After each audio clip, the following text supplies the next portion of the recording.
right? And I've had some personal apologies from Sue from South Africa, whose family all turned up unexpectedly about an hour ago and picked her in a wheelchair up and carted her out for a meal to enjoy herself and everything else. So we wish her well, and she wishes you all a very happy Christmas and a very merry new year from South Africa. So I'm going to start with a poem which I thought was relevant to this time of year, which is one I quite like. And then we're Sorry, I was just sorting myself out.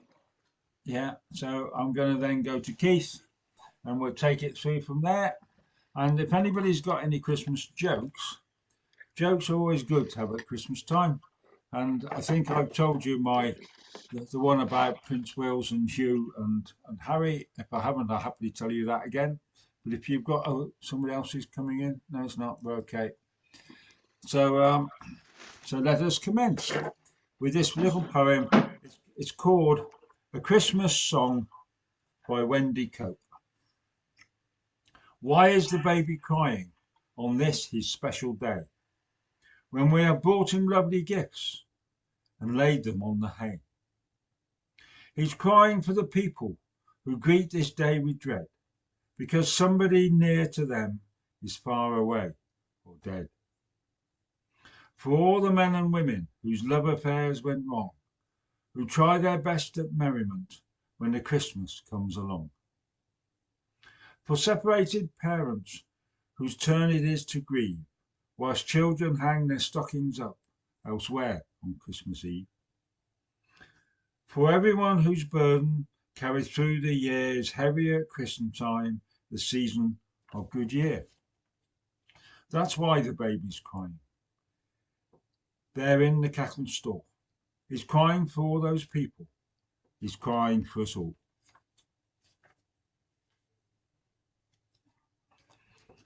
And I just thought that in this time of the season, the Yuletide season, I sit here it's solstice here. There's solstice everywhere. And just there's an old custom here in Shropshire. The other name for the solstice is called the Night of the Seven Suppers. And it's called the Night of the Seven Suppers because as the sun goes down at about 10 to 4 and it comes up again about 20 past 8, you have time for 7 meals. It's the one time of the year you can have 7 meals and eat them comfortably, and then the sun will come up in the morning. So it's the longest night, and sometimes in the older traditional parts of Shropshire, way up in the hills where the shepherds sit. And they sit with their families and everything else, and all the different religions we have here now on the Welsh marshes. And so those words are coming back now because food brings us together. So let's begin that old phrase. Let's sit and eat and be welcome with each other. Is beginning to come back of the night of the 7 suppers, the longest night and the shortest day. So I thought we'd start with that. We're trying to remember everybody. And I just hope you all personally have a very Merry Christmas with your families and all the people who are important to you.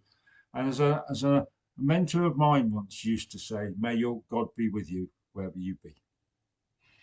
Right. So that's us getting started.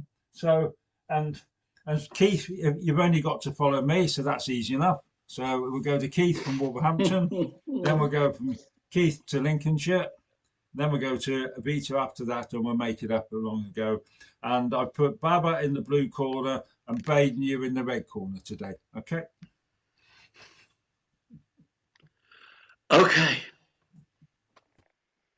Father Winter was here at the beginning of the world,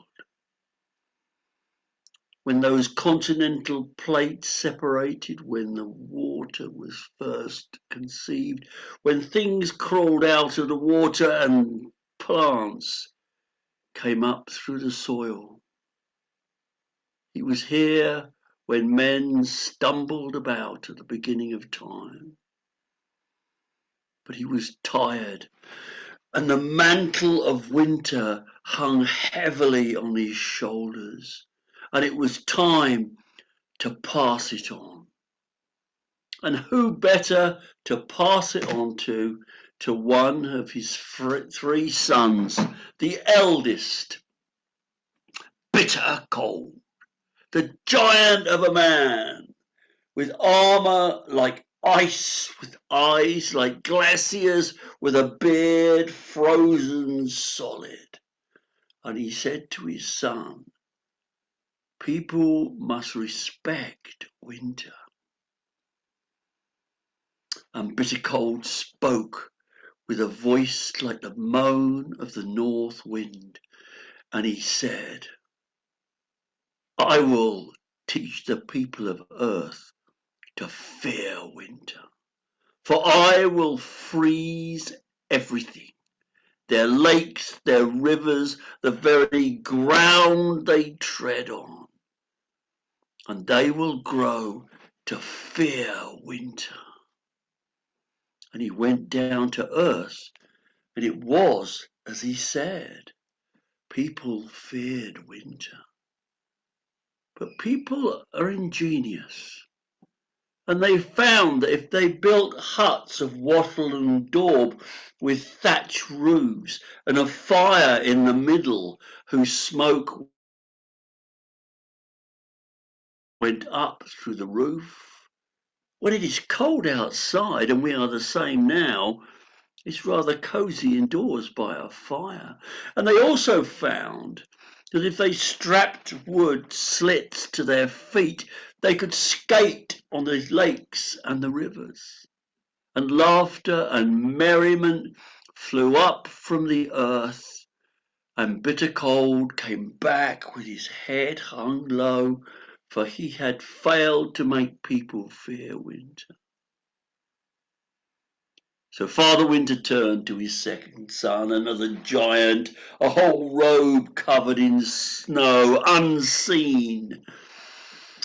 Go to earth, he said to his second son, aching need. I want people to respect winter. An aching need, a hand came up almost like a skeleton, and his voice was a wheeze like the sound of the east wind when he said, I will teach people to dread winter. I will kill their livestock.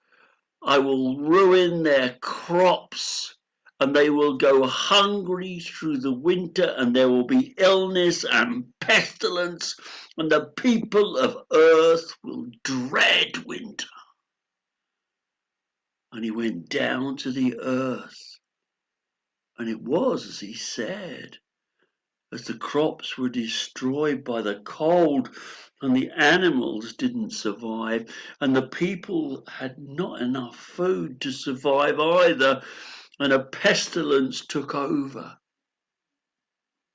But again, people have a means to survive, and they found that if they built barns, and in the good times in August and September when they harvested their crops, if they kept some back and put it in their barns, and also if they built byres for their animals and the animals were kept out of the fields, then they had plenty of food for winter for the animals and themselves.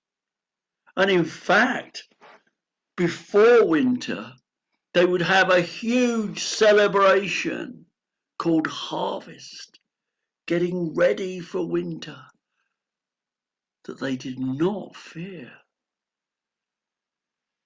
An aching need came back with his head hung low, for people did not fear winter anymore.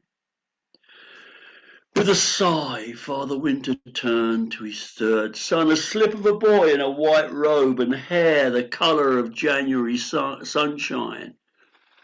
And he said to his third son again, I want people to respect winter. But his third son this time said, I will teach people to respect winter for its place in the year. For how else can they enjoy the colours of autumn without winter to follow hard upon? And winter only precedes the beauty of spring when everything grows again. With my frosty finger, I will still the insects, and the plants will be no more, but they will be ready to return in springtime. With my other finger, I will paint patterns on spiders' webs, and people will marvel at the art I have created. And people will celebrate winter for its place in the year. And Year's End, for that was his name, went down to earth, and it was as he said. People respected winter for its place in the year, for that time where you look back on your achievements and smile, that time when you look forward to the spring. And even amongst the cold, you may respect winter. So much so that they created a festival called Yuletide, where the entire nations celebrated winter's place in their lives. And Year's End came back, and Father Winter nodded, for at last people respected winter. And he took the mantle of winter from his shoulders and he placed it on his third son.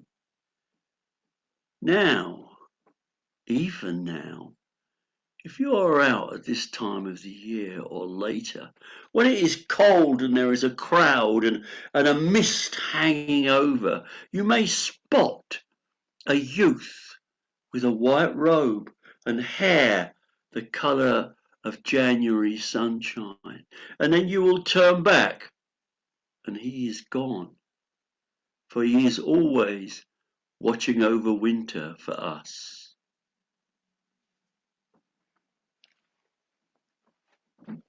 Thank you. Well, thank you very much, Keith. That's lovely. Yeah, absolutely. So Jack Frost is another name for him, isn't it? So yeah. Absolutely. Yeah. Right, Keith. I'm rather hoping that you're going to tell me the Christmas joke you didn't tell me 2 weeks ago. Well,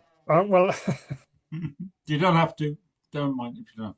yeah, I've got a, yeah, it, well, I've got another story, but I'll tell you, okay, this Christmas joke then, if it No, does- do the story if that's what you want to do. Do well, that. We'll talk about it after. Don't worry about yeah, okay, I'll maybe tell the joke afterwards because it might bring down the tone if anyway. it. Swish, swish, swish. The broom was in the hands of an old lady that was brushing through the kitchen, cleaning the kitchen, and through the front room, down the hallway, and through the front door, even down to the path to the front gate. Swish, swish, swish. She was cleaning her cottage. And at the end of the day, she'd had a cup of tea, a cup of cocoa, whatever she had, and she went to bed. And in the middle of the night, she was woken up because there's this bright light that was shining through the window, even though the curtains were drawn. She was, what is that? And she opened the curtains and there's a big, bright light, a shining star. Oh, how am I going to get to sleep? And she pulled down the blinds and drew across the curtains and tried to sleep. But she tossed and turned all night. She was very tired when she woke up in the morning. But after a cup of tea, she began to sweep again. Swish, swish, swish, cleaning the kitchen. Swish, swish, swish, cleaning the front room. Swish, swish, swish, cleaning down the hallway. Swish, swish, swish, all the way down the path to the front gate. But she went in again to have a rest, another cup of tea. And there was a banging on the door. Oh, who's that? Because so often people would come round and they want to make friends with her, but she didn't want to do with them. And sometimes the children would run around the cottage and she would just shoo them away, and the children just thought, oh, she's a mean, a terrible old lady.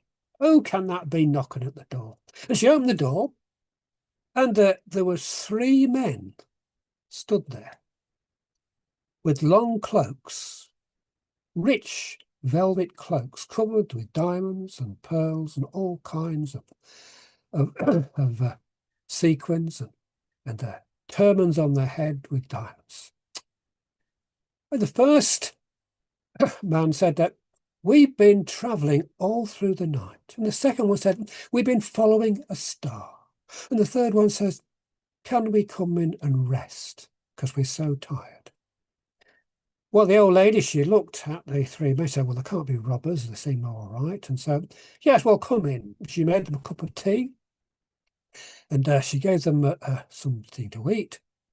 And very soon the 3 men were fast asleep in the chairs sitting round the fire. And so she couldn't do very much in the sweeping, but she occupied herself in the kitchen, baking some biscuits and some cakes and all kinds of things like that she loved to make. Now, at the end of the day, the 3 men, they woke up and she went and said, well, where are you going? So, well, we've been following the star at night, but for weeks and weeks and weeks and every night. And we're going to Bethlehem because there we've heard there's going to be a baby boy born that's become a King of Kings and save the world from sin and death. Oh, she said, well. And the 3 men said, well, look, you've been very kind to us and given some supper and something to eat this morning. So let's eat tonight and from the morning. And perhaps you'd like to come with us. And you could bring a gift as well, because we're taking gifts to this newborn king. And she thought for a moment, said, oh, no, I'm sorry, I can't do that. My cottage is so dusty, I've got to do some cleaning. And so the 3 men, they rode off in their camels. And she started to work. Swish, swish, swish. Clean the kitchen. Swish, swish, swish. Clean the front room. Swish, swish, swish. She cleaned the hallway. Swish, swish, swish. All the way down the steps to the path and to the front gate. And as she was doing this, she just couldn't really stop thinking about the invitation that these 3 men had given her to go and to find this baby that was born to King of Kings. What an adventure. And so she changed her mind and she took some of the biscuits she'd been making, some cakes, and put them in a basket. And she set off trying to find the 3 old men. And she walked and walked and walked. Befana, she walked and walked and walked and walked, but she never ever caught up with the 3 men. And she never made it to Bethlehem. But she goes at this time of year, at Christmas time, through the villages and towns of Italy, visiting all the cottages. She goes up the steps and through the doors, and in those cottages, if she finds a young child, she'll leave a little gift there. Because perhaps that little child is the King of Kings who's born at Christmas time.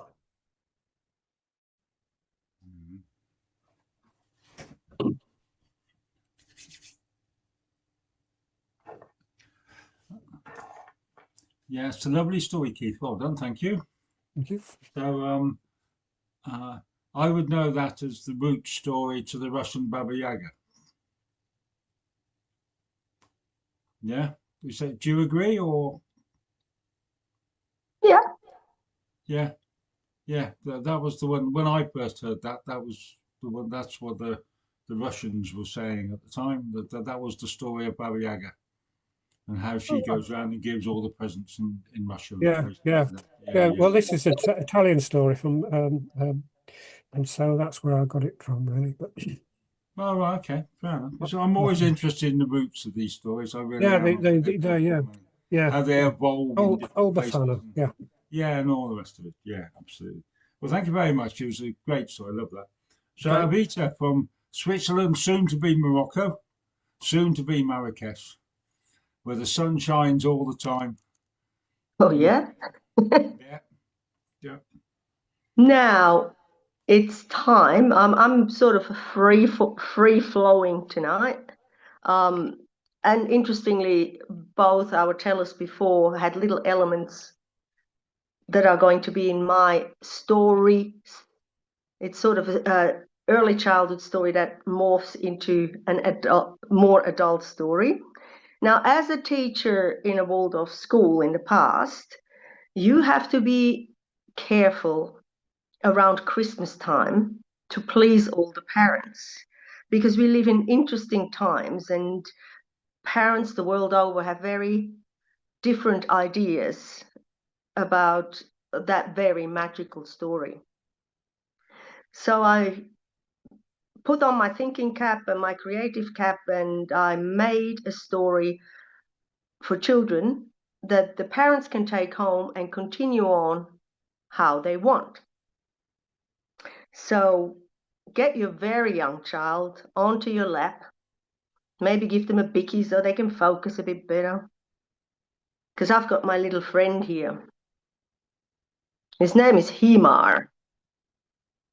Isn't he gorgeous? Leise rieselt der Schnee, still und starr ruht der See, weihnachtlich glänzet der Wald, freue dich, Christkind, komm bald. Far away from here, in a place called Nazareth, there was a woman resting in the shade under a tree. She gently rested her hands on her belly and stroked it. For inside that belly there was a baby, and it was soon going to be born. She was really looking forward to it. She looked over the fence, and there was her old friend Himar, the donkey. "Ah," the donkey said when she greeted him. Yusuf came running, that's her partner, and said, Mariam, Mariam, we've got to pack our bags and go." "Oh, Yusuf, come sit down and have some tea. What got into you? You seem all flustered." "Mariam, I'm telling you, we need to go back to my great-great-great-father's country, his place, his city." "But Yusuf," said Mariam, patting her beautiful round belly, "our baby will come soon. I cannot travel right now." "Mariam, I'm telling you, we need to go. It's not safe for us to stay here." "Oh, Yusuf," Mariam sighed. "How are we going to go? I can't carry much. I'm already carrying a heavy baby." "Don't worry, I carry everything I can." And then a wondrous thing happened. Someone stuck their nose over the fence, and talked. "I will carry you, Mariam, and I will carry the bags." "Oh, Himar," said Mariam, "that is a very, very kind offer, but I don't think it will work. It's very, very far." Well, Himar had other ideas. He began to sing. Hee-haw, let's go, let's go. I know the road is long, but my legs and heart are strong. Hee-haw. Yusuf laughed and said, "I think a decision has been made, Mariam." So that night, they packed 2 bags. They didn't pack much, a few clothes, a little bit of food, a jug and a pot. Into the bags they went, and before sunrise, Yusuf put the 2 bags over the donkey's back and a blanket over, so Mariam could sit on donkey. Well, Hima was already very excited. Hee hee haw, let's go. I know the road is long, but my legs and heart are strong. Hee haw. They walked and they walked out of their town, through villages and up, some very steep terrain, a steep hill, up.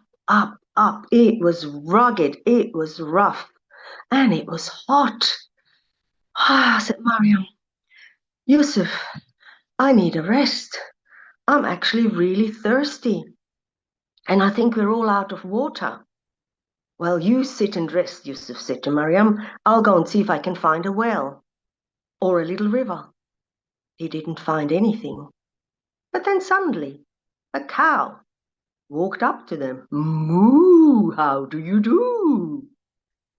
I can help you. You could have some of my milk. And Yusuf gratefully took a jug and milked some milk for the cow. Mariam drank, and so did Yusuf.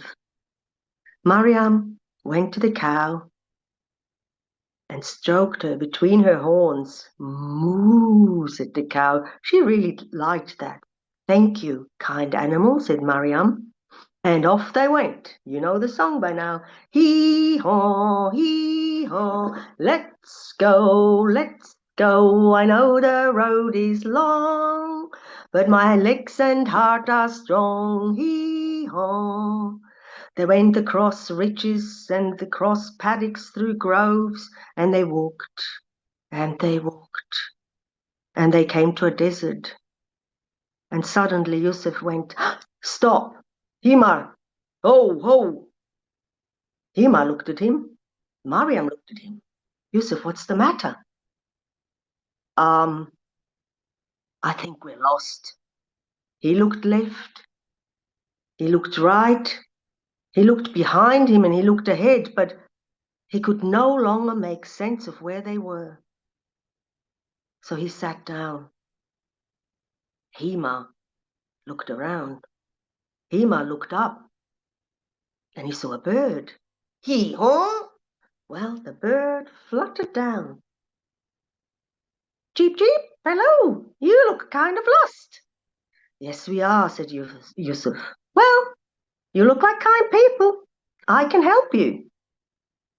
Mariam smiled and said, oh, kind little bird, come sit here. That is a very lovely offer, but you're very small. We have very far to go, but we don't know the way. Well, I do, and I can fly. Follow me. And the little bird flew up. And Yusuf and Hima could just watch which flight path the bird took and followed. Hee-haw, let's go. I know the road is long, but my legs and heart are strong. Hee-haw. They walked for nights and they walked for days. Every now and then, Mariam would take out some sunflower seeds to share with the bird. They were out of food, but that evening, when Yusuf looked at the horizon, he was sure he saw light. He was sure he saw a fire. Mariam, he said, I think tomorrow we will find a town. And the next day, Himar was singing his song, and they got closer and closer. And there, outside the gates of that town, were lots of children in beautiful clothes, welcoming them, saying, we are one in harmony, singing in celebration. We are one in harmony, singing in love. We are one, singing in celebration.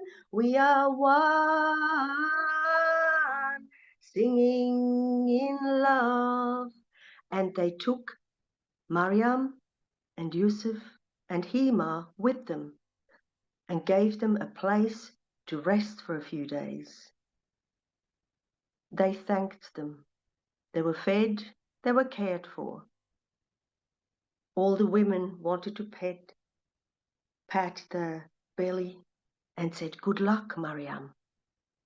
The next morning they left. Hee-haw, hee-haw. And the next part of the story, you all know. Now take a moment to think of this small child.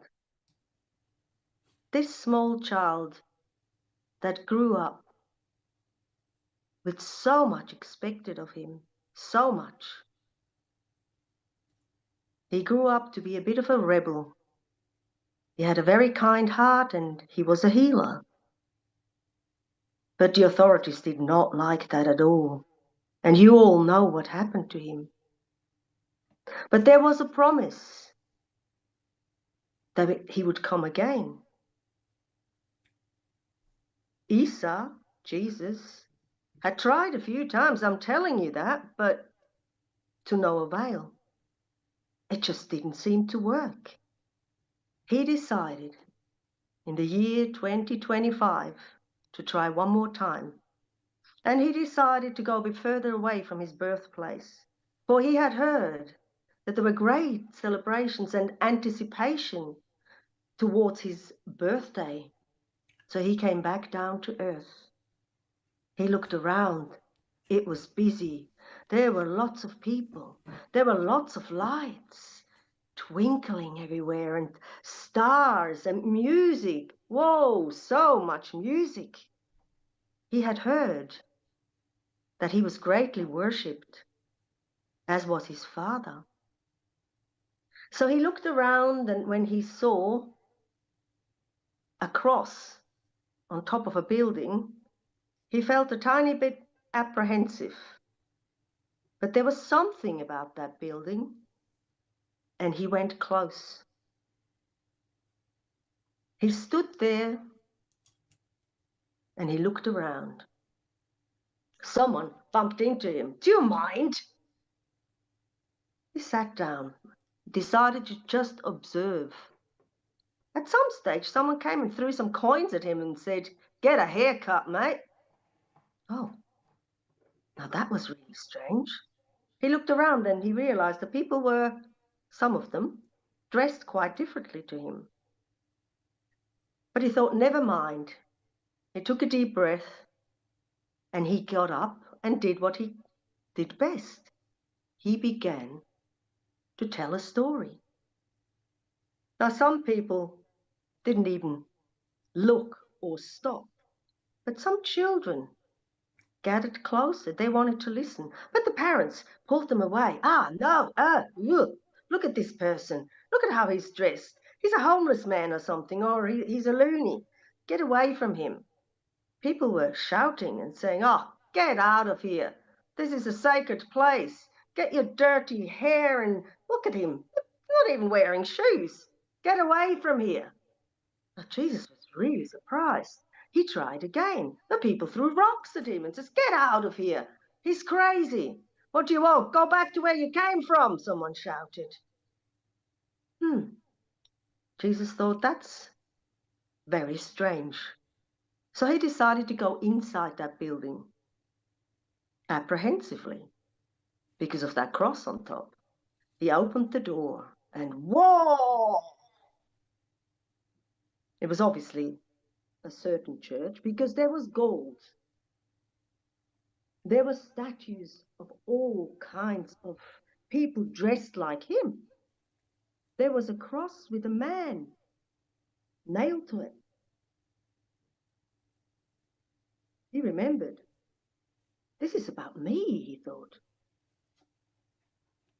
And he heard someone sing, "Gloria, Gloria, in excelsis Deo, Gloria, Gloria, Alleluia, Alleluia." Thought Jesus, they're singing the praises of my Father. And he sat down and just absorbed the calm of this building. He looked around and he saw what he thought was a little bit of his story. depicted in paintings. Suddenly he felt a hand on his shoulder. "Are you all right, son?" He looked over his shoulder and he said, "Yes, I am, thank you." It was a priest in black robes, a red sash. He said, "What is your trouble, young man?" "No trouble at all. I've decided to come back." Jesus beamed at him. The priest nodded and smiled and patted him on the shoulder. "All right, son, all right. What is your name then?" "Well, my name is Issa." "Ah, no. Oh, really? Come with me, young man. Come with me. Let me give you some food and drink." "Aha," thought Jesus, "I have come to the right place. This man understands that I'm hungry, that I'm thirsty. I've traveled a long way." And he went with him. He went into a kitchen, and there he got a glass of wine and some bread and some cheese. "I'll be right back," said the priest. "Son," and patted him on the shoulder again. It took a while. There was a strange sound outside the building. Suddenly the door burst open and men in white coats came in and grabbed him. They grabbed him and took him. He says, "What's going on? What's going on?" "Sorry, son, you definitely need some help," the priest said. And they dragged Jesus into an ambulance and brought him to an asylum. Jesus looked around and he saw all these people. He saw these people with sadness and fear. He watched them for a few days. He saw some of them rocking, some of them talking, some of them talking in tongues and having different names and everything. And every now and then he saw them being dragged off or put in harnesses. So Jesus sat there and thought, well, now I know why I came back. I'm going to do what I do best. I'm going to heal the people. And Jesus went up to this man and that woman, and he laid hands on their heads, on their hearts, and he whispered to them, "You're going to be fine. You're all right. My Father and I, we've got you." And miraculously, these people changed. They suddenly talked differently. They suddenly had joy in their heart. They smiled. They recognized themselves. But one of the doctors saw what was happening and says, "This guy is madder than all the others." And they took Jesus. They took him into a padded cell, and they came with needles. And just before they jabbed him, Jesus said, "Dad, take me back now." And Jesus disappeared back to where he came from. Hallelujah. Make sure when you see him that you recognize him and say, "Welcome back, son."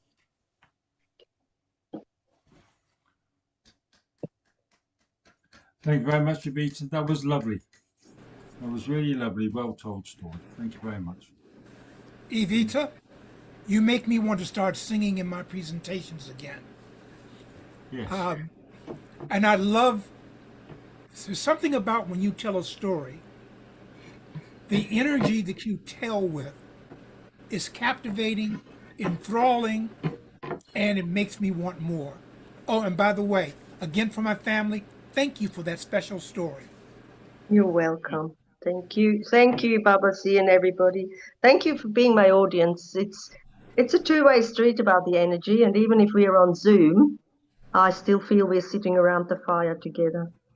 Thank you. Absolutely. And one day we'll arrange to sit around the fire together. But it was a lovely story, and you're right, the energy comes through, and that was brilliant. Now, Baba, I have a really difficult job for you now because I want you to follow that. So. It's going to be très difficult because my story is an original, and it is not a Christmas story or holiday story, but without this story, no stories could be told. So I'm going to try to work some call and response in, but like I said, this is a work in process. Long ago, so long ago that there's no word for the time, nor place, nor being. So long ago that the truth of the story has been lost in the story I have yet to tell after this one. This story took place. You see, a lot of people, in fact, the world doesn't know that the first language was English. Yes, I know. But the first language was English. Whether you're American, from the UK, Australia, where the first language was English. And English only had 26 letters. But one night, amidst a storm, a terrible, terrible, terrible thing happened. Someone, somehow, took all the letters. Not only could people not read or write, they couldn't speak. For without letters, they couldn't even make onomatopoeia.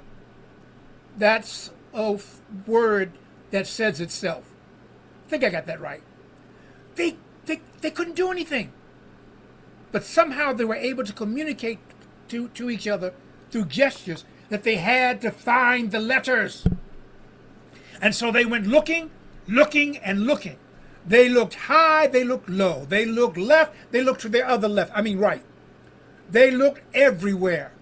And very slowly, they began to find and reassemble the letters. The first letter they found was the letter A. Then they found B. Then they found C. Then they found D. Then they found E. And F and G. Not to be confused with F and G. That's something else.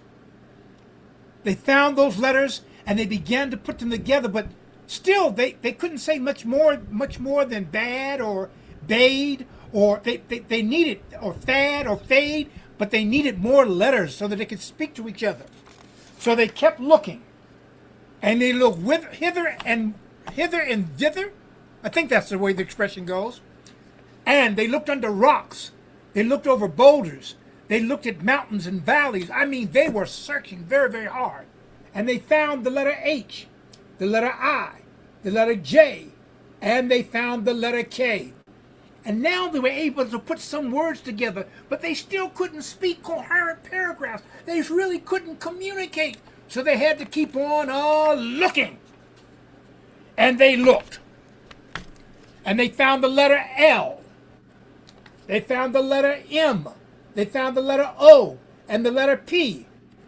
And they were beginning to assemble and make more sense, but they still did not have enough letters to communicate. So they kept on looking, and they found the letter Q.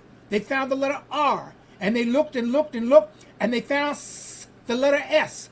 Then they found the letter T, and they found U. No, not U, the letter U. But still, although they would be able to start making coherent sentences and communicate a lot of things, they realized that they still had more letters to find. So they found the letter V. In fact, they found the letter V so many times, they had a double V, which we now call W. And they found the letter X, which still marks the spot. And they found the letter Y. Why? Because you need the letter Y. And they found the letter Z. But for my British friends, my UK friends, they found the letter Z. But there was still one letter missing. Everybody unmute, because I'm going to need your help on this. But there was still one letter missing. Everybody unmute, because I'm going to need your help on this. And they kept looking, and then finally they found the letter N. N. They found the letter N. And That's Oh, right. no. They found the letter N, and that's the end of this story. Oh my goodness. Oh, you're a cheeky one. Well, I've been absolutely. working on that story. I got to get some cards for that. Baba, Yes. I absolutely love people coming along with new stuff I'm practicing on here, which is one of the things I've encouraged all along. So yes, it's a work in progress. But when you get to the end bit, you'll be able to spell Baden. Be able to spell Baden. Please What? leave me What? out of this. Yeah, please leave him out of the story. Oh, please. You're running a perfectly good story. The moral of the story. No, Baden. You know how I feel about you, Baden. Oh, Baden. I changed my mind. When you get the package from me, don't open it. It's okay. I posted it right back. Return to sender. Thank you. Hey, Baden, are you wearing a kufi? Or is that just the way the light's reflecting? I'm not making it. I have a kufi just like that one. I bought this in Morocco. It's a Moroccan hat. Right, mine was given to me in the United States, and but I have that. I never call them hats though, but I have one. Yes, I have one like that. Yep. Right. All right. So Baden, So well I hope done. you enjoyed the Baden, story. thank you very much. That's great. Baden, I've got the easiest job for you for the whole of the evening. I want you to follow that. After Baden, we're going to Julian, and then Julian, we're going to Norman. It's lovely to see you, Norman. Thanks for being here. It's absolutely Hi, lovely. Norm. I thought you might be Santa Clausing or something tonight, so it's lovely to be here. And if you want to tell a story, please go after Julian. Okay, Baden, we go back to you. It must be really easy, mate. Okay. Well, I mean, I can tell you the Anansi story that I discovered the other day about Christmas, or I could tell you a really terrible Christmas joke, or I could do both. What do you want? Well, go for the Anansi story, then we're going to do the jokes at the end. Okay? At the end, right? Yeah. Okay. So, Anansi as usual. The whole year watching everybody. Somebody was talking earlier about the seasons where people planted and then they harvested and after you've harvested, what do? You take your goods to market. And all year long, Anansi had watched everybody just planting and sowing and weeding and seeding and then the time came where everybody was carrying their goods off, and then he watched all the carts and the horses and the mules and the donkeys. Oh, by the way, Evita, I'm not sure if I should say this in public, but you know that photo that you held up, you got a nice ass. So Anansi is carrying Anansi is watching everybody take their goods off to market. Yeah, that's what I said. Thank you. And of course, he spent all year doing absolutely nothing. And he's hoping all this time that he might nick a bit here or steal a bit there and get something. But no, everybody's onto him. So he ends up empty-handed. And after everybody's passed and they're all on their way to market and he's walking along and he's thinking, God, nothing. What can I? Anyway, so he decides he's going to go to market anyway and see what he can pick up along the way or what he might find when he gets there.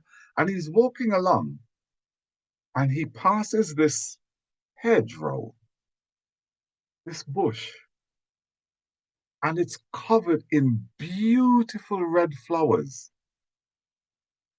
like he's never seen. And he thinks, oh my God, you know what? I don't know what they are. I don't know, but you know Anansi, right? He's always got an eye for the main chance. And he thinks, I might be able to.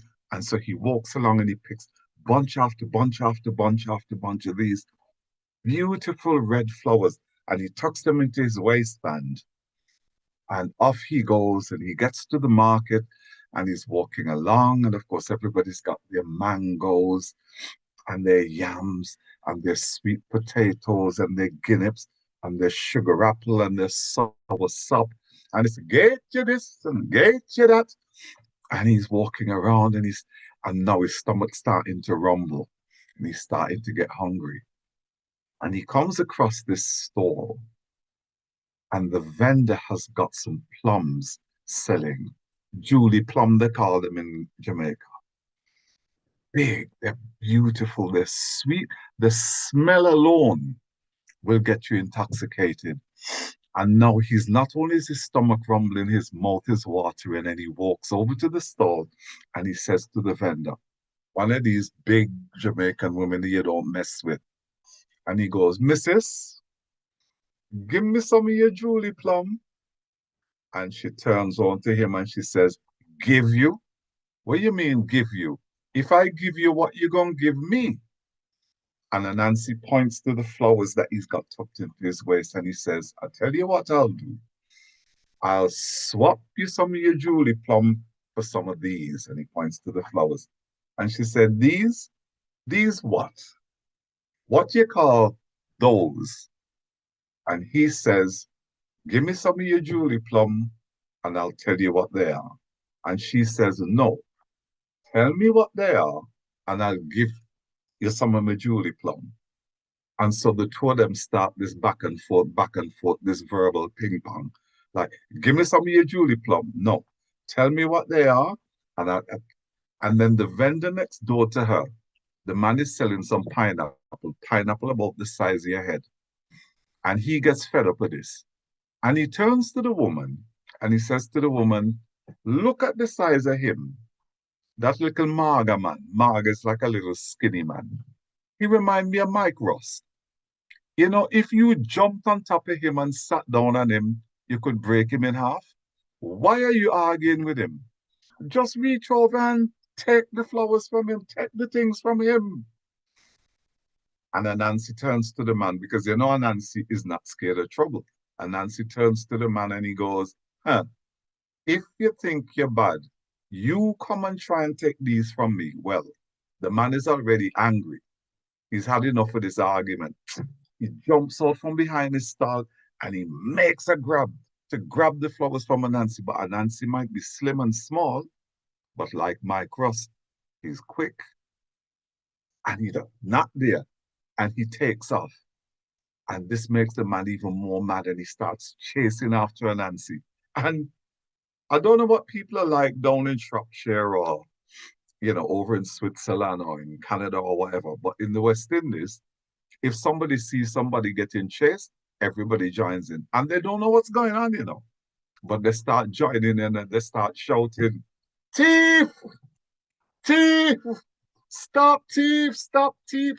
So before you know, the man is chasing Anansi and a whole bunch of people are chasing after the man who's chasing after Anansi and they all yelling and screaming, stop thief! Stop thief! Now Anansi realizes he's in trouble. And he bursts round a corner, and there on the corner is a woman boiling a big, big pot of hot water to actually boil some corn. And Nancy stopped. And you know, Nancy's quick as well. He's almost as quick as Mike Ross. And he sees the pot of boiling water, and he pulls all the flowers out of his waist, and he throws them in the pot of boiling water. Just at the same time, everybody comes around the corner, and as the flowers hit the water, that pot of water turns bright red.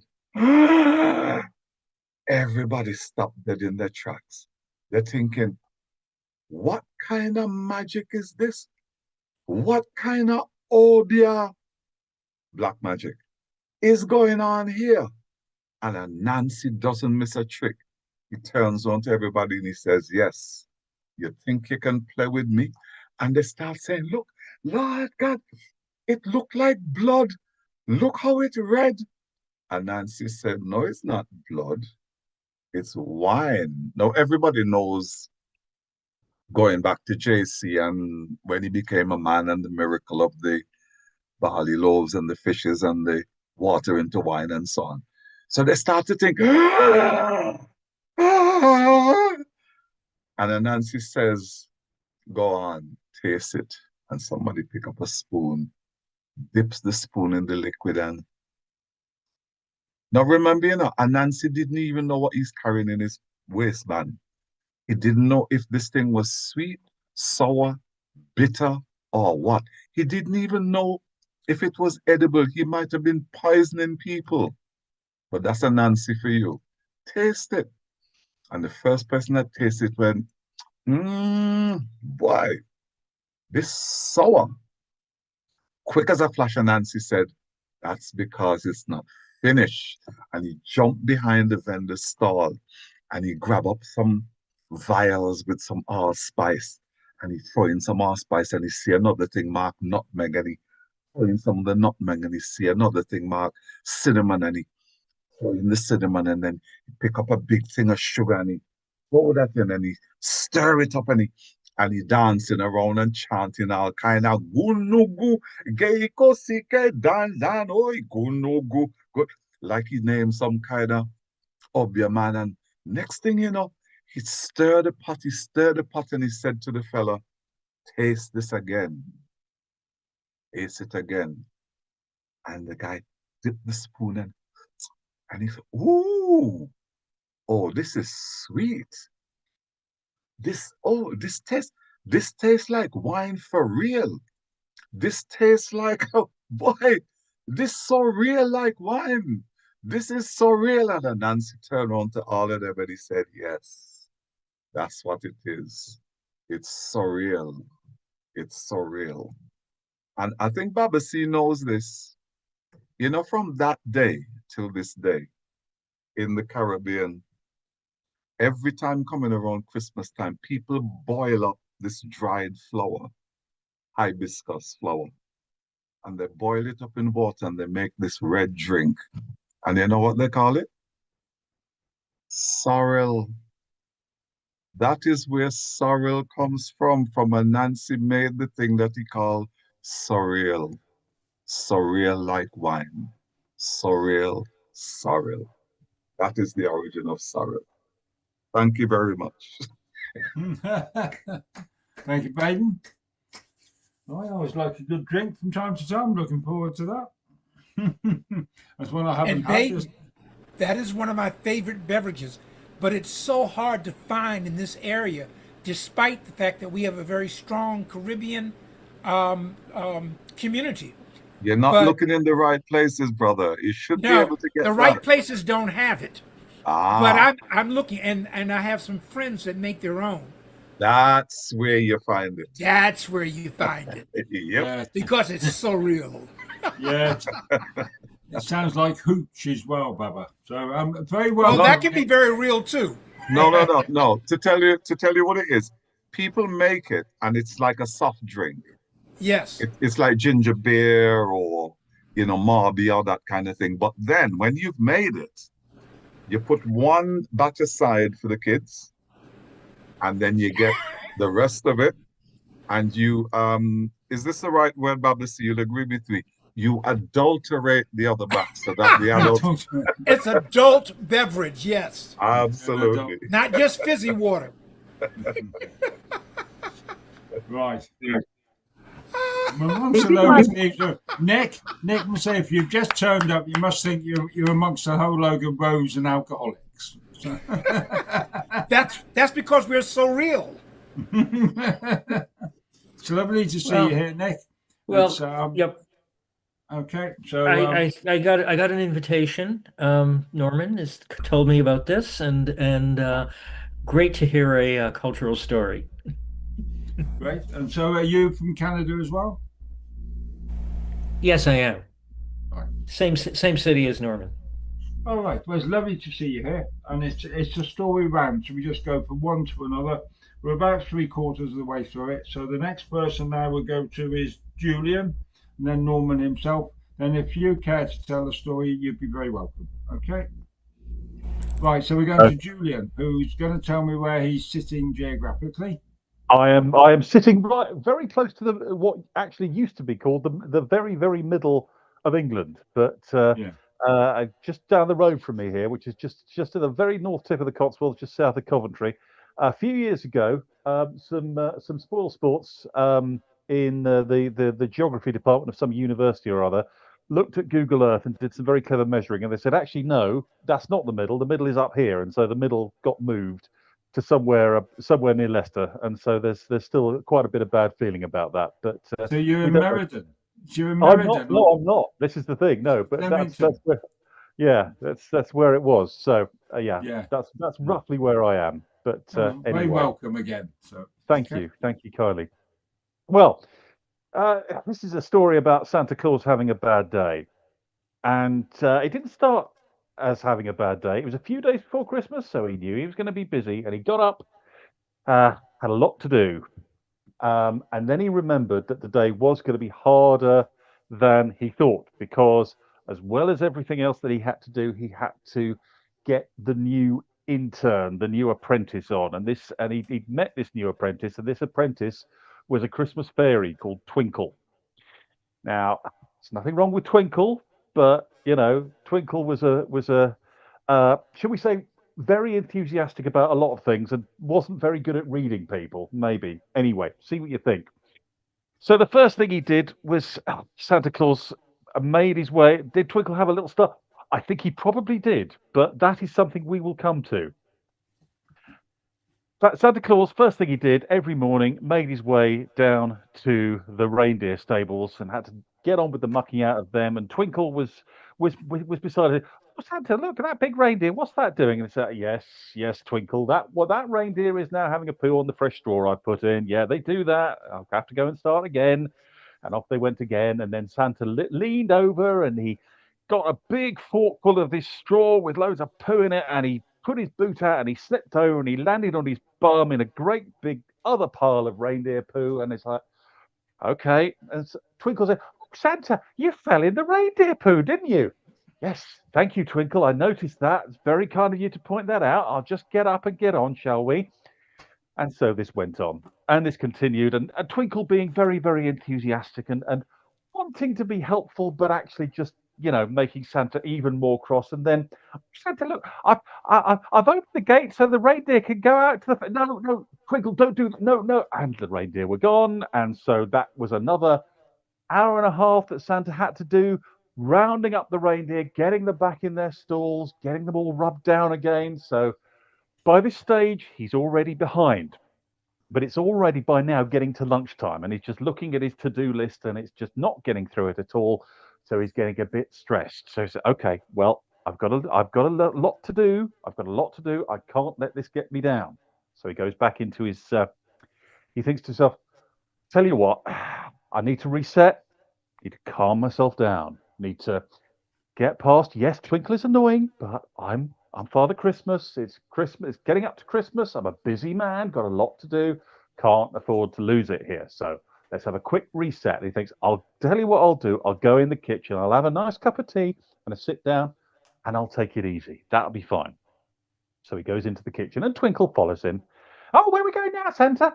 And Santa said, well, I'm just going to have a cup of tea. Thank you, Twinkle. But do you want a cup of tea or something? Oh, thank you. No, thank you, Santa. I'd much prefer some of the special lemonade. I haven't got any of the special lemonade, Twinkle. I'd have to make that specially. Oh, but you're Santa. You make people's wishes come true. All right. I'll make the special lemonade. So, of course, this is an extra amount of time that Santa has to do. He has to grind up the lemons and stir in the sugar and mix it all up with some warm water and let it cool. And this takes about 5 times as long, at least, as the cup of tea he was going to make himself. So at this stage, he thinks to himself, you know what? I need a bit more than a cup of tea at this point. I'm going to use some of that. I've got some apple cider in the cupboard, and I'll put a dash of my special Christmas rum in that one. That'll just take the edge off. Everything will be fine. So he pours out the lemonade for Twinkle, and Twinkle sits there and says, oh, Santa, sour, can I have some more sugar in it, please, Santa? Yes, he puts some more sugar in it, stirs it round. And yes, indeed, he goes to have his own adult beverage. And he goes to the cupboard and he sees, oh, well, there isn't any apple cider left. Oh, well, I don't know what's happened there. Oh, Santa, yeah, sorry, I meant to say, I tried some of that apple cider of yours last night. I thought it was just apple juice, but I made myself a big glass of it, but I didn't like it because it was all like a grown-up drink, and I don't like grown-up drinks, even though I'm a grown-up myself. I know you wouldn't think of it to look at me, but I am. But I didn't like it, so I poured it all down the sink. Hey, says Santa. The thermometer is getting higher and higher. He says, okay, well, thinks to himself, can't have the apple cider, can still have some of the Christmas rum. That's fine. So he goes to get the Christmas rum. He gets a nice glass. He's like, I'm going to need this to get through the day. I know it's early, but I deserve this. And as he's reaching up, he slips over on something that's been spilt on the floor, and the bottle goes straight out of his hands, lands on the floor, smashes into 1,000 pieces, rum all over the floor, completely undrinkable. This is not the way Santa had planned on spending his day. So, never mind. Says Twinkle, and Santa says, "Oh God, I knew this was coming. I knew this was going to happen. Keep calm, keep calm." Santa, since you're not going to have a drink now, shall we get on? And Santa thinks to himself, I could do this. I could do this. Yes, Twinkle, he says. Why don't you go and look at the list of things to do that's on the wall there and find something to do and help yourself out? All right, Santa, I'll go. And so Twinkle trots merrily out of the kitchen, out into the stable yard. And Santa thinks, oh, great. Fine. Okay. Maybe now I'm free of that. I can actually get on with it. So he gets the dustpan and brush and gets all the broken glass, puts it in the bin and mops up the floor, and it's all sticky. But as he's washing the floor, thinking, right, finally, now I can actually get on with a bit of work that I've got to do. And just as he's finally mopping the floor, down on his hands and knees, cleaning things up, he just has to get some sticky, dried rum off the floor just by where the kitchen door is. And just as he's leaning up there, what happens? But bang, open goes the kitchen door, clouts him on the head. He lands flat on his back on the ground, clutching his head. Oh, what was that? Well, who else would it be? It's Twinkle. And Twinkle is dragging in, completely oblivious to Santa's agony, he's dragging in the Christmas tree. So, what are you doing down there, Santa? Here, Santa, I found the Christmas tree. We need to put the Christmas tree up, Santa. Where do you want the Christmas tree to go? And that, boys and girls, is where we get the tradition of having a fairy on the top of the Christmas tree. It's an oldie, but I still like it. Thank you, Julian. That's a very well-known traditional story here in the UK. It's been going on for a few generations now, one way or another. Right. So, Talk about you light up my tree. Sorry. That was brilliant. That was brilliant. I wasn't even, that was brilliant. I know, Mike, I'm going to be quiet, but that was brilliant. Brilliant. I'm so I pleased give you to- letters for that. Right. Baba, I'm so pleased Twinkle tickled you. Oh, that's opening up a whole new can of worms. Where do you want I wasn't this tree? I wasn't expecting that, man. Nice one, Julian. Oh, So, Julian, are you- it's, Thanks, everyone. there's That always was a a lot. new place. Julian, there's always a new place for an old story. Absolutely, there is. Julian, is that an original? I've never heard that one before. Oh no. That's much. That's a No, I've very, never- very old one. So I can retell it. Yes. Word, brother, you have my you have my blessing. No, you don't. Need All my right, permission. I like You don't that. have my blessing, but it's Right. fine. So Where Baba, do Go you for want me to put this tree?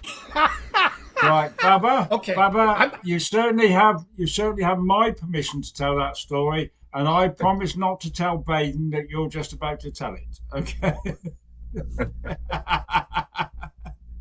Right.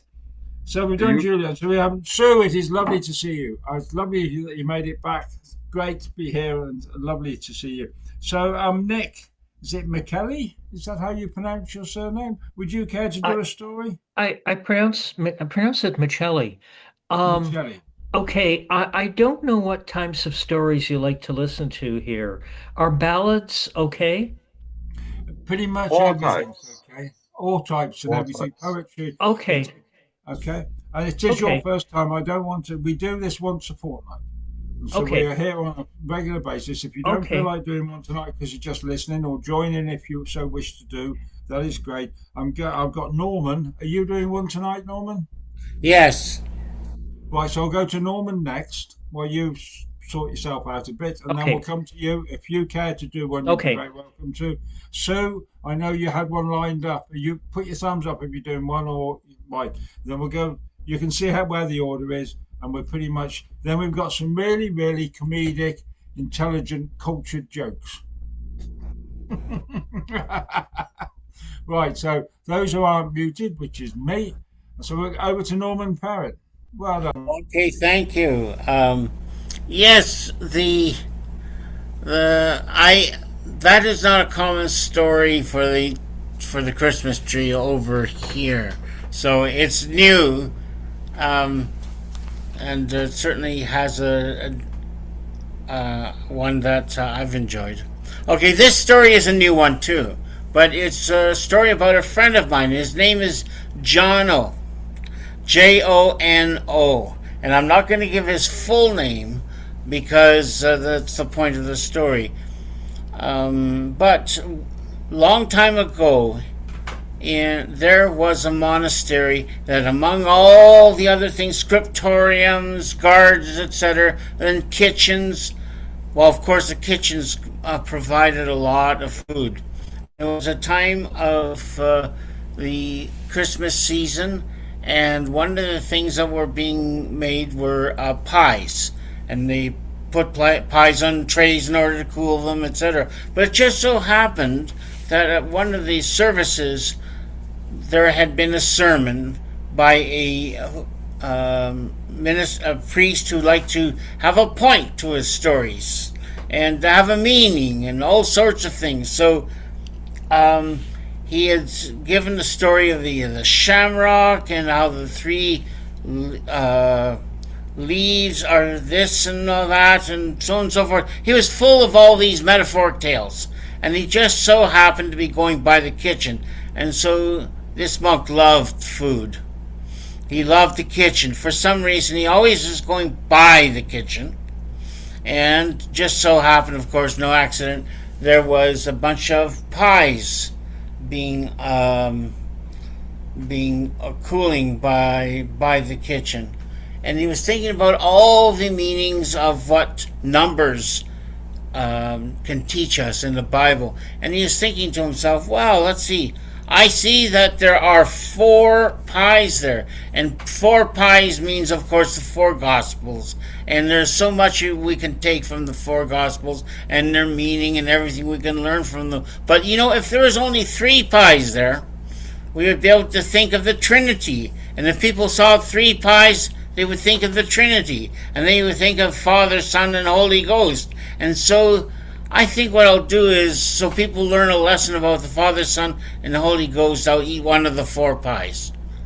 And so he was there, picked one of the pies, and it was a wonderful pie. As other places might call them tarts, but pies. So now there was 3 pies, and as as the monk went away, he thought to himself, if people saw those 3 pies, yes, but if they saw only 2 pies, why, they would think of good and evil.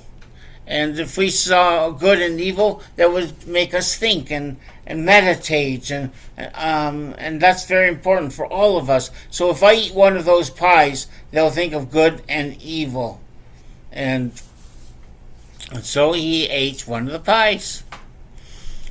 And then he was about to leave, and he thought to himself, good and evil are important things, but it's also important for us to choose good over evil.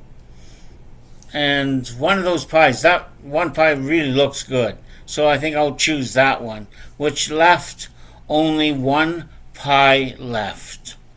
And our monk was just about to leave, and he thought to himself, we must always think of many things, but one thing we must think of is God. And to choose God and bring God into our lives, I might be sacrilegious in this thought, but he took that last pie and he thought, I'll eat that pie. And because we must all take God into our lives. And so the monk left, having eaten the last of the pies, full of holiness and piety.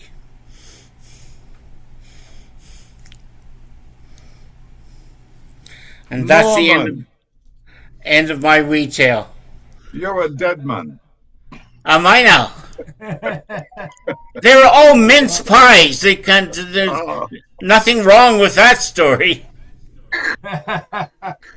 Great, thank you very much, Norman.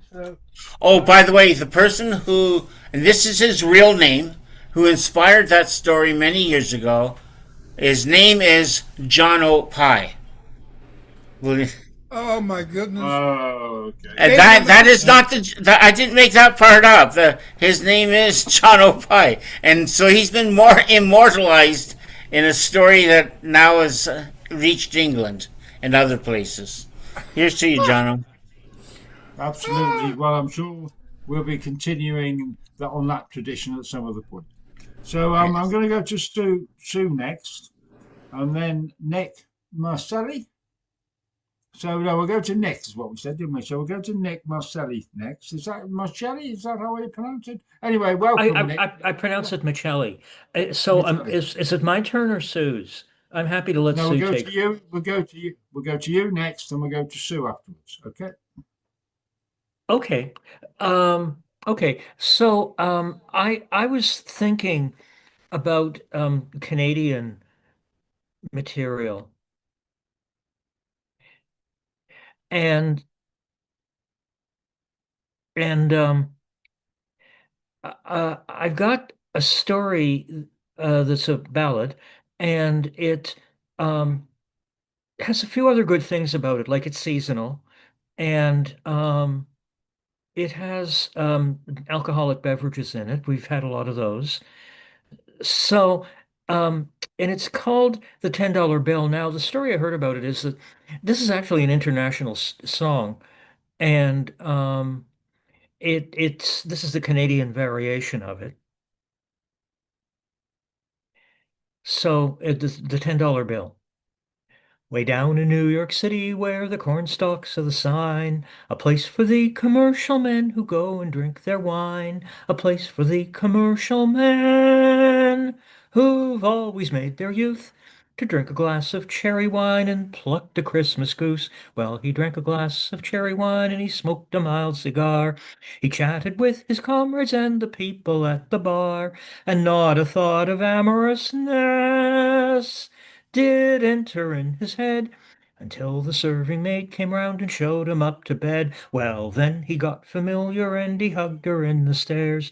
He hugged her in his chambers before he said his prayers. A $10 bill he handed her to keep her from getting vexed. Turned out the lights jumped into bed. Well, you know what happened next. It was early the next morning. He was charged a little bill and shook dice with the landlord before his parting gin. And where he went just after that, I cannot very well say. But so I heard he turned up again the very next Christmas Day, while he stepped in so gentle as could be. While all the other travelers were waiting on their tea, he ordered up the very best the landlord could produce. Send back the same young serving maid, and don't forget the goose. Well, the edibles were brought to him, the edibles in store, all by the same young serving maid he hugged 12 months before. And on the table by his side, just where the grub was piled, instead of a goose, she's handed him a handsome baby child. And as he looked, 12 others laughed, and what is this? Cried he. She said, kind sir, don't look so strange, and I will tell to thee. She said, my brave and generous man, what makes you look so strange? A $10 bill you handed me, so now take back your change.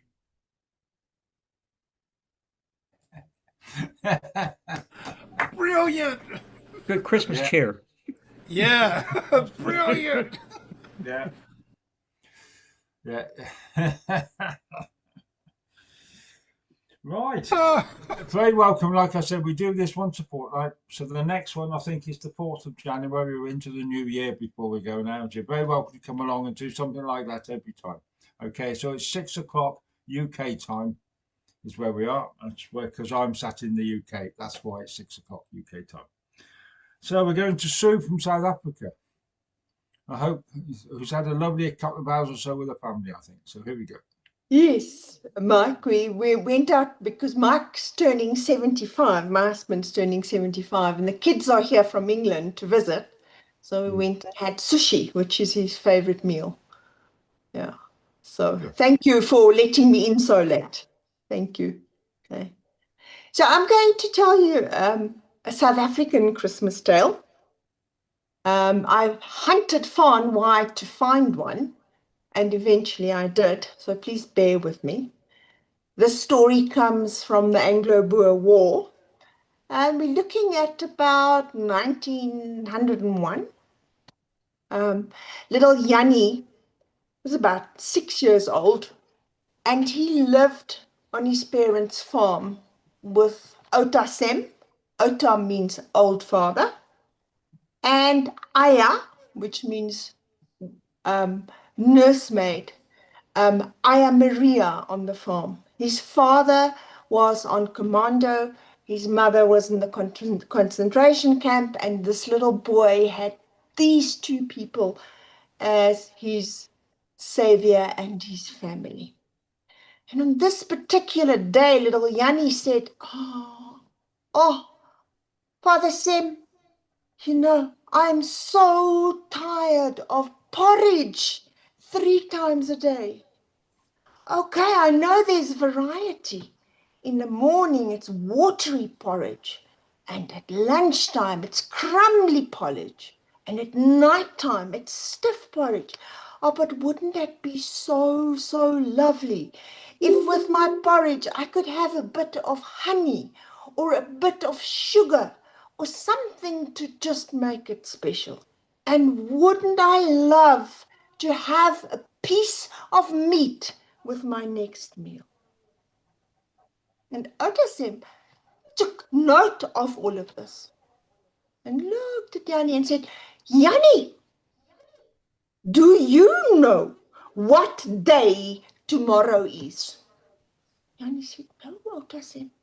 He says, are you sure you don't know what day tomorrow is? No, said Jannie. Says, Jannie, tomorrow is Christmas Day. It's the day of the birth of our Savior. And Jannie said, but, Sem, Uncle Sem, isn't our Savior with us anyway? Outa Sem said, look, I'll explain the complexities of this to you at a later stage, but just remember, tomorrow is Christmas Day. And on Christmas Day, Santa Claus, Father Christmas, will deliver gifts for you. Come high or hell water. Tonight, I am going to go, and I am going to corner Father Christmas, and I'm going to demand that he gives you some gifts. Says, now tonight, before you go to bed, you're going to take this corn bag and you're going to put it at the end of the bed. And tomorrow, I promise you, it will be filled with gifts. So Jannie, of course, high expectations, went to bed that night and he put the corn bag over the end of the bed and had a wonderful, peaceful night of sleep. And the following morning, Jannie woke up. And as he opened his eyes, he started thinking about their conversation the day before. And then he started remembering about the bag. And he jumped out of bed and he ran to the bag and he felt the bag and he said, oh, there's something big and chunky in here. What could it possibly be? Could it be a special knife? No, it didn't feel like a knife. And when he opened the bag, inside he found 3 pieces of sugar cane, a tiny jar of honey, and a beautiful dead guinea fowl. What a wonderful Christmas gift. So by that morning at about 11 o'clock, the smell in the house was totally transformed. You could smell the guinea fowl cooking in its own lard. And then Jannie was chewing away at the sugar cane. And what a wonderful Christmas it was. Then he said to old Father Sem, he said, but Sem, where did you get these wonderful presents for me? And Sem said to me, now let me tell you what happened. Last night, I took a vow that doesn't matter what I do, I will corner this Father Christmas, and I will not let him go until he has given you your gifts. So I packed the bag. I had some bait in there, some very nice tinsel for the reindeer, because I know he flies over the mountains, and I'm going to have to stop him by attracting the reindeer. He says, and I started walking. And as I came over the hill, there I saw a man walking towards me, dressed in this red suit, but he's sort of stumbling, and he had this heavy bag over his back. And I walked up to him, and I saw that it was Mr. Christmas. And I said, Mr. Christmas, my goodness, what are you doing here, and where are your reindeer? And Mr. Christmas said, man, last night when I arrived early, he says, I parked my reindeer with some cattle on a farm. He says, and before I knew it, the soldiers came. And the soldiers, not being the brightest people under the sun, couldn't tell the difference between reindeer and cattle. And they confiscated my cattle. So here I am. I've got a bag full of stuff that I can deliver. I haven't got all my gifts. He says, but at least I've got something. Oh, but my legs are so sore. I'm so tired. I need to just do something. And Sam said to him, Mr. Christmas, you come with me to the farm. I will sort this out for you. On the farm, we've got animals, and we've got an old spider wagon there. I will help you. So off they set. He said, but do you have a gift for my little Jannie? And Father Christmas says, yes, but it's all on the farm where I left my wagon. He says, we'll have to get back there to fetch it. There's a lovely rocking horse, and there's a little rifle with bullets, and there's a real knife. I've all got it in a bag for Jannie, but we have to go fetch it. So off they set back to the farm.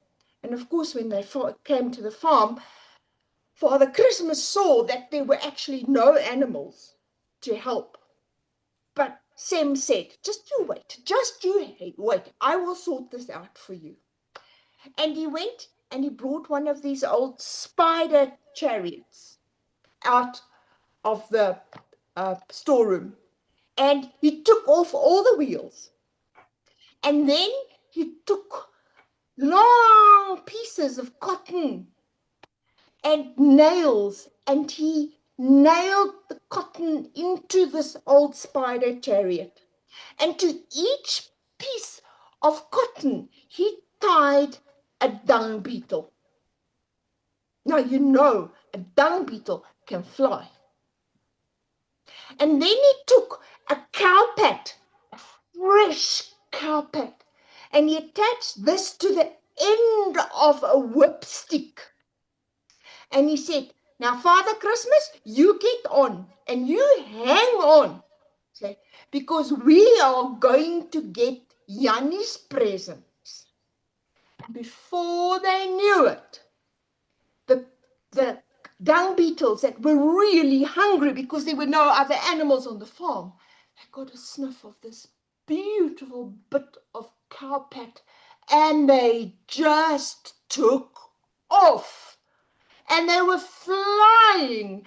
And Sam looked back and he looked at Father Christmas and said, Father Christmas, you must hang on. Are you having fun? And the old man was just grinning away. And as they skimmed over the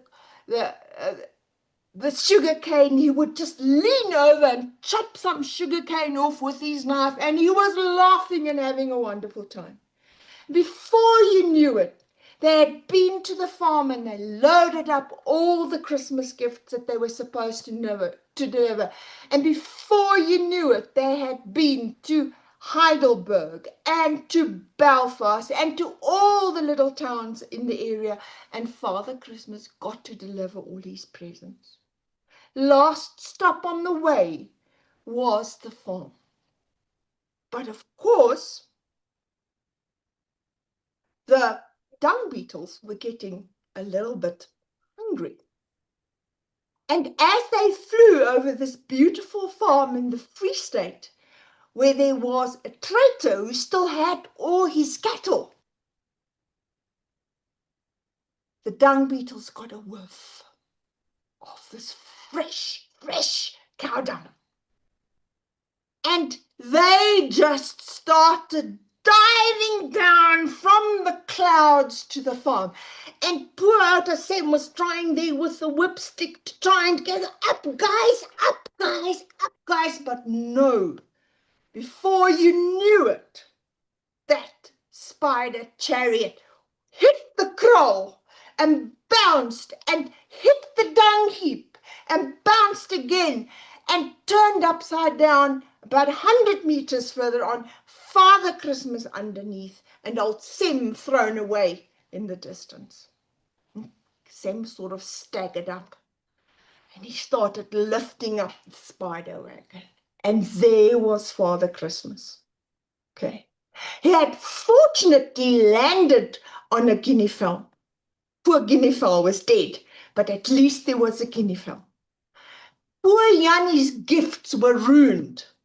The rocking horse had broken into 1,000,000 pieces. The little rifle was bent. The knife couldn't be found anywhere.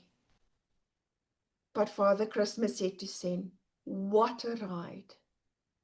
I'm telling you though, whenever I come to this country again, I will not come near you because I do not want to ride with you again. But to say thank you for the deliveries that I could do, here's a jar of honey, which he took out of his pocket. Take some of the sugar cane, and you can also have the guinea fowl. And that is how little Jannie got his Christmas gift. So, geseënde Kersfees almal. Have a lovely Christmas. Oh, Sue, that's lovely. Thank you very much. One of the things I love about doing all this is hearing different voices and hearing the voices from different countries and continents and things like that. And it just gives you a sort of a whiff of South Africa and how it is or how it was. So thank you ever so much for doing that. So I think we've come, everybody's told a story once a time. I think we've all told stories and things. That's been great. And so normally I would be started twitching my way to the George and Dragon in Much Wenlock, which some of you have been into, and they have, they say a stranger is a friend you haven't met yet. But it's Christmas time over here, so, and I'm sure it's Christmas time with you. So whether I'm going out tonight, but we did say, and I know Keith has hung on to that, we'd have a few more, the official expression for those who are the posh people, because this goes online and into schools and things, there's a few comedic stories. So, and if the people are listening in schools and things like this, this might be a good time, as it's verging on Christmas, just to turn the volume down or check what comes out before you let the kids listen to them and stuff like that. Right, so we're going to Keith first, and then Baden, did you say you had one? I have one, but if there were going to be people from schools checking in, I'd give them a notice that they might be well advised to switch off at that point. Well, we've had that bit already. Okay, yeah. Okay, so we're going to Keith first. I'm sorry, I haven't got a joke for you. Sorry. Huh. That's poor. Right, well. I feel bad, Keith. We had Baden. That's a joke enough. Right, Keith, there's been big enough jokes in Australia for the last 3 test matches, so you don't have to worry about it. Oh. Ouch. Baden. Even I wasn't going to go there. Okay. Did he just do a Baden? Mine's a Christmas joke. Good. Right. Okay. So we're going to go to Keith in Lincolnshire first. Okay. And just as a matter of interest, have I told the one about Wills and Hugh and Harry at St George's Chapel? Yeah. He hasn't, but we don't want to hear it. Right. I might just finish off with that one. Keith from Leicestershire, Lincolnshire. Sorry. Okay. Yeah, I run across this a couple of times, but anyway, you probably all have heard it. But well, today was a special day because I was invited to a Christmas party, but also it's a celebration of a couple of friends of mine that were just got engaged. And so I took the car, the SUV, to the local pub and parked in the car park. It's actually called the Georgian Dragon. And went in with a lovely meal, and because I was driving, I in the car, I decided, well, I just love the Guinness, which is 0% alcohol. And so I'd some 0% alcohol, and then a bit later on, as the party was going on, somebody bought me a Guinness with a proper Guinness with alcohol in it. But I just didn't think about it. And then somebody else bought me a pint of Bateman's ale and then a couple of shorts. And I realised by the time I had to leave that I just had too much to drink to drive my car home, because the Lincolnshire Police were having a campaign to stop drivers and breathalyzing them to check that they weren't over the limit. And so I left the car in the car park and I decided to take the bus home. Well, as we were driving along, as we were in the bus and travelling along with this, there was police there were stopping the drivers and breathalyzing them. And eventually I arrived home, and I was so pleased because I've never driven a bus before.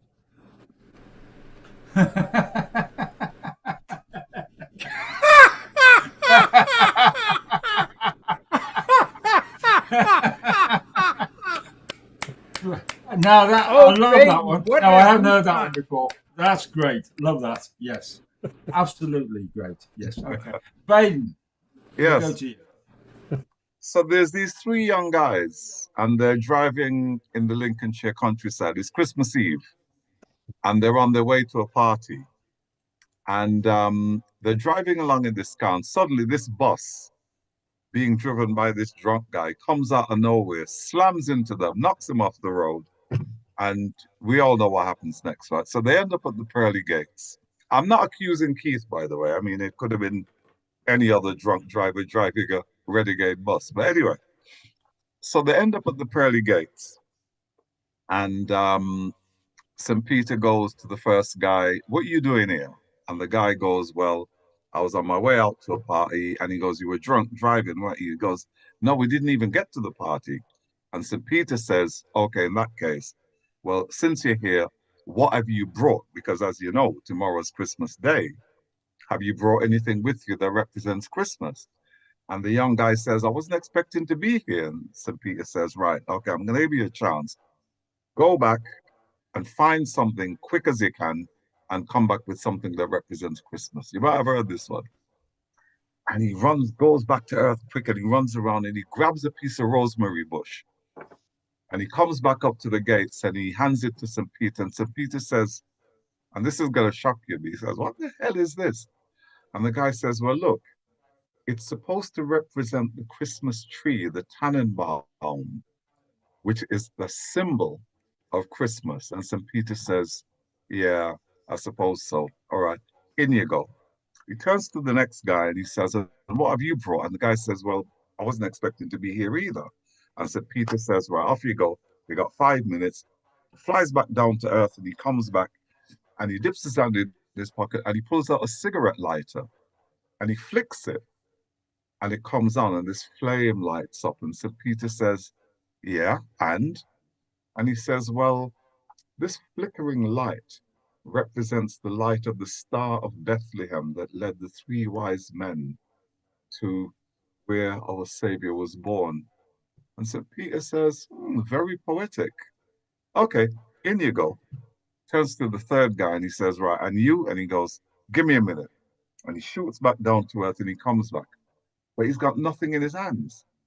And St. Peter says, "And what have you got?" And he goes and he rummages around in his pocket.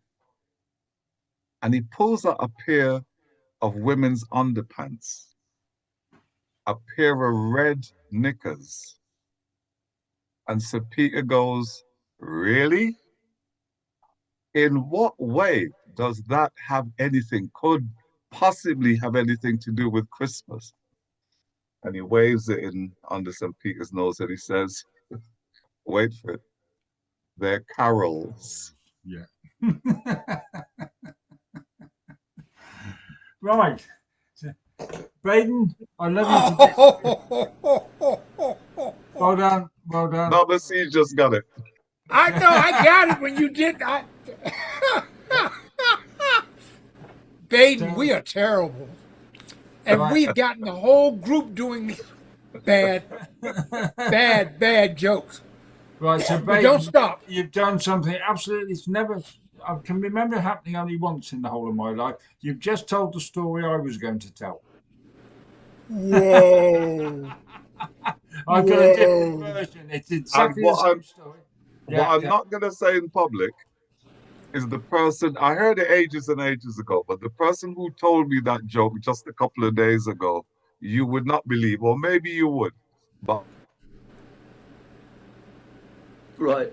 I'm sorry, folks. I need to go now, but Oh, we all need to so, go. Yeah. Okay. Merry Christmas, everybody. It's been great to see you. Miss What you a great already, evening. Keith. Take care. Yeah.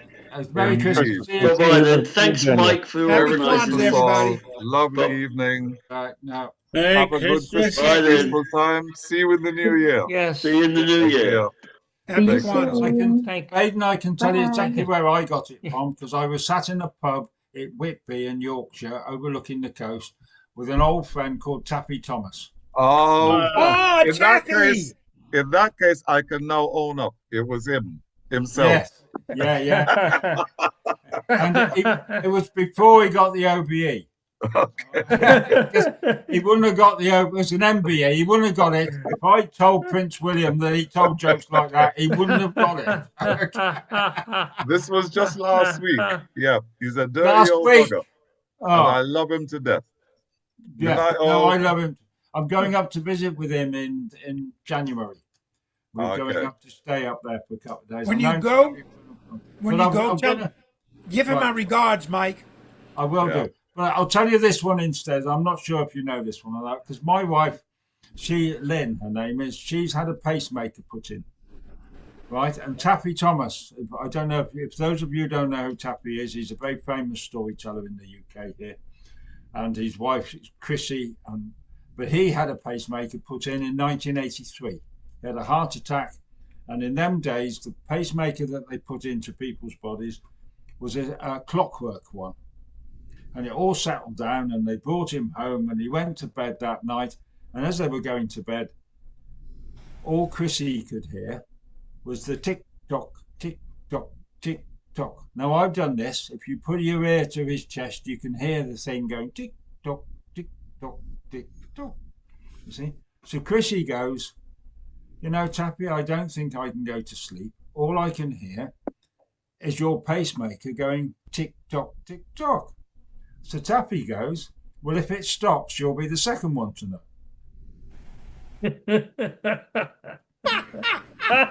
Whoa! Right? Whoa! So we'll roll on a few years. Like that was 1983. So we're talking about 2023 now. So my wife Lynn is in hospital and she's having a pacemaker fitted to sort some of the problems she's had with her AFib. And a card arrives. This is just after COVID. And a card arrives and it's from Cumbria. And in the card is a picture of Taffy Thomas with that great big long nose of his.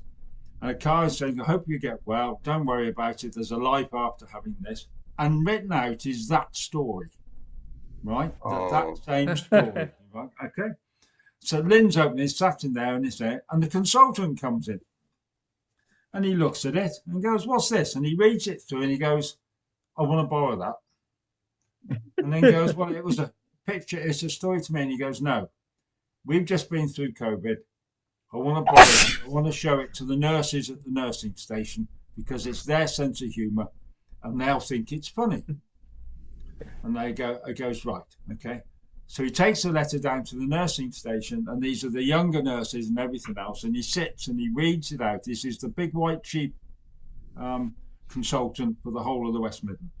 And everybody starts laughing. And that letter went all the way around the hospital. And everywhere the letter went, you could hear the laughter. And it went all the way around, and it went into the ambulance station and everything else. And it took about a week. And eventually the letter came back. And it landed back up with Lynn, and we keep it here. It's in my house here, and everything else. And it's the same story that went round the hospital. And the consultant came back and he said, that letter has brought laughter back into Yeah. my hospital after the COVID. And thank you very much. And then he looked at me and he went, and I went, yeah, COVID. He said, I always liked the Pfizer jabs. You know, the vaccine that was made by the Pfizer, company yeah. by Pfizer. And he said, why was that then, Mike? And I said, well, they're the company that make Viagra. So if you get a Viagra, you get a COVID jab, you might get a 2-for-1, you see. And he just shook his head and walked off.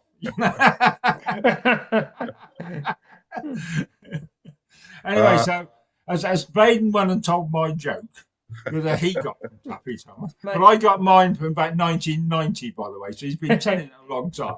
Okay, anyway, Mike, but well done, Cap. Well done, Baden. It was a Mike, lovely joke. I used to work in a hospital.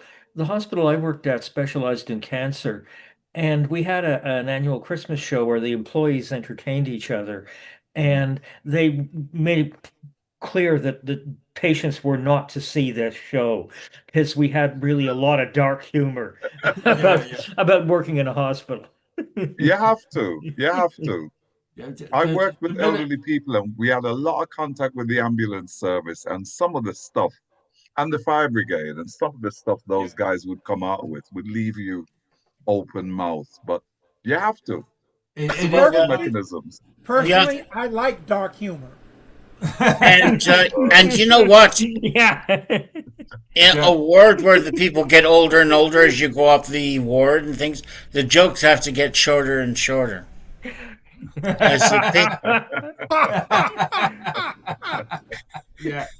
I can. On that note, On that note, I'm going to the Georgian Dragon and I'm going to tell the barmaid that joke because I know she hasn't heard it. Okay.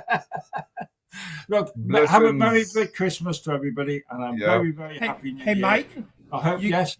you got to mention what's coming up. Oh, yes. Right. You want me to do it? Yes, please. All right. I just so happen to be looking at it. Well done. On Wednesday, December 24th, I think that's Christmas Eve, Jim Brule will be telling stories for peace, and everyone's invited. And then on the 26th, Baden, listen carefully.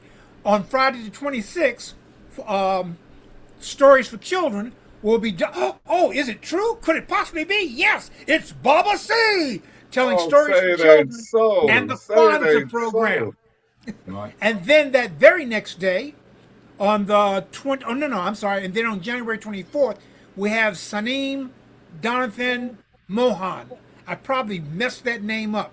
But anyhow, join us. Definitely join us for those 3 dates, especially Jim Brule this coming Wednesday, and moi, the modest one, the shy one, on Friday the 26th. I'm wishing everyone a happy Kwanzaa, a happy holiday, and a brand new year. Absolutely. And I'll see you back in the new year, fortnight from tonight. All the Christmas times will be over and everything else, and we'll be back here together. Okay. And Norman, I wanted to connect with you. Could you give me a call? I'll do that. Yes. Okay. And Nick, Okay. you've been Good to see everyone. Okay. One love, Everyone take people. care. Thanks everyone. Bye. It's been great as One love. usual. Okay, Jokes be with you.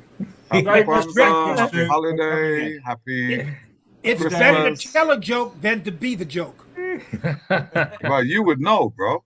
I know, I learned from you. I've done it all my life. I wouldn't worry about it. See you all. Ta-da, ta-da. Merry Christmas, everybody. Bye. All right, One good people. love. And Baden, Bye, everybody. Bye. Bye for now. take care. Bye. This was good, Evita. I enjoyed your story. I don't know how to incorporate telling the story you shared with me as the speaker. I think it should come from somebody else, but I'll figure it out. What we can do once with your family gathered, if we get the time right, I'll tell you your story, like on Zoom or something. It's not quite the same, but If we could, my family's so scattered right now. If we could work out a way of recording it, and then I could send them the link, and then they could listen. I recorded it for you. Oh yeah, you did. You did. Send me. Do you still have the link? I hope I do. I hope I do too. Did I You would send not it believe right? the challenges I've had with my with my electronics. I think When you did it, my desktop was still working. Notice I said was still working, but between the two of us, we'll find it and I'll share it with them. I did share it with them once, and they loved it. I want to share it I want to share it with them again. Yes. I'm just trying. Did I send it on WhatsApp or did I send it via email? I'll have a look. All right. In the meantime, take care. Stay the wonderful person that you are. You too. Happy holiday and happy Kwanzaa and happy New Year. I think you're really special. Summer holidays. I hope everything's all right over there. All right. Take care. Bye. All right. Thank you, Walid, by the way. Shukran Yes, jazeelan, Walid. You can Thank you, go Walid. now. We'll behave ourselves and go now. Bye. All right, Walid, take care. See out.